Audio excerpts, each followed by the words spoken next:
เพิ่นจะเฮ็ดเอาเองเนาะบ้านทุ่งงอกอันนี้นี่น่ะแม่อันนี้ก็จะเป็นผักบุ้งแดงบ้านเฮาน้อยก็น้อยอีหลีเด้อล่ะเป็นตั้งเฮ็ดเอาซั่นนี่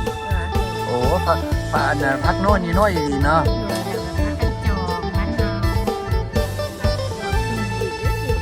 ผู้สาวเสิร์ฟไว้แซ่บโอ้มีอันนี้กระปุ้นเพิ่นให้แถมเนาะ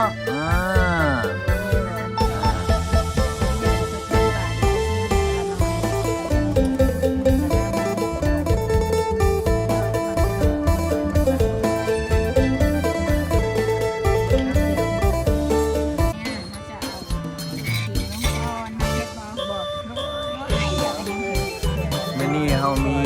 อันน่ะกายแนะนำวิธีกินข้าวปุ้นน้ำขิงเขาบ่โง่คือสุดก่อนแหละ โมเมนต์โอ้โห แล้วผู้ขายเพิ่นก็บ่บอกเขาเด้อก็นั่งเฝ้าต้มกานะเอาน้ำซาไหมกันคือบ่จอกไหมกันกินก่อน